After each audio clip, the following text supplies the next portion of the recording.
வாங்க டேஸ்டியான iron rich புளிச்சக்கீரை துவையல் என்னோட ஸ்டைல் எப்படி செய்கிறதுன்னு பார்க்கலாம். இந்த துவையலை ரைஸில் போட்டு நல்லெண்ணெய் போட்டு சாப்பிட்டா அவ்வளோ டேஸ்ட்டாக இருக்கும். இதை சப்பாத்தி தோசை கூடயும் தொட்டுக்கலாம். ஒரு கடாயில் 1/2 டீஸ்பூன் வெந்தயம் 1/2 டீஸ்பூன் கடுகு போட்டு பொரிஞ்ச உடனே எடுத்து பிளேட்டில் மாற்றி வச்சுடுங்க. அதே கடாயில் 1 டீஸ்பூன் கடலெண்ணெய் காஞ்ச உடனே 20 சின்ன வெங்காயம் 15 பூண்டு போட்டு நல்லா பொன்னிறமாக வர வரைக்கும் ஃப்ரை பண்ணுங்கள். அது கூடவே 2.5 இன்ச்சு புளி 20 காஞ்ச மிளகா சேர்த்துக்கோங்க.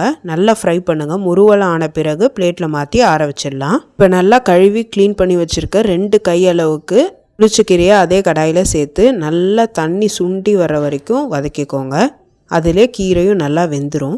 கலர் நல்லா சேஞ்ச் ஆகி சுருண்டு வந்திருக்கும். கீரை நல்லா வெந்தும் போயிருக்கும். இதே ரொம்ப எலசு கீரையாக இருந்தால் இதிலே கடைஞ்ச மாதிரி ஆயிருக்கும். இது கொஞ்சம் முத்தல் கீரை நல்லா சுருண்டு வந்தோடனே அதையும் ஆற வச்சுருங்க. இப்போ மிக்சர் ஜாரில் நம்ம ஆற வச்ச எல்லாத்தையும் சேர்த்து தேவையான அளவு உப்பு சேர்த்து நல்லா மைய அரைச்சிக்கோங்க. இப்போ அதே கடாயில் 3 டேபிள் ஸ்பூன் கிட்ட நல்லெண்ணெய் சேர்த்துக்கோங்க. தாளிக்கிறதுக்கு நல்லெண்ணெய் தான் ரொம்ப நல்லாயிருக்கும். இப்போ அரைச்ச பேஸ்ட்டை அதில் ஆட் பண்ணிடுங்க. நல்லா மிக்ஸ் பண்ணி விடுங்க. ஒரு 2 நிமிஷத்துக்கு அப்புறம் எண்ணெய் பிரிஞ்சு வரும். நல்லெண்ணெய் பத்தலைன்னா இன்னும் கொஞ்சம் நல்லெண்ணெய் போட்டு நல்லா சுருளை வதக்கி எடுத்திங்கன்னா டேஸ்டியான புளிச்சக்கீரை துவையல் ரெடி. ஃப்ளேவரை பேலன்ஸ் பண்ண லாஸ்ட்டாக 1/2 டீஸ்பூன் ஜாகரி பவுடர் சேர்த்துருப்பேன். டேஸ்ட்டு ரொம்ப சூப்பராக இருக்கும். நீங்கள் கண்டிப்பாக மறக்காத அந்த ஜாகரி பவுடரை ஆட் பண்ணிடுங்க. செஞ்சு ஸ்டோர் பண்ணி வச்சுக்கிட்டிங்கன்னா 2 வாரத்துக்கு பிரச்சனையே இல்லை. வேணுன்றப்ப சூடான ரைஸை மட்டும் செஞ்சு இதை போட்டு அப்படியே சாப்பிட்டுக்கலாம்.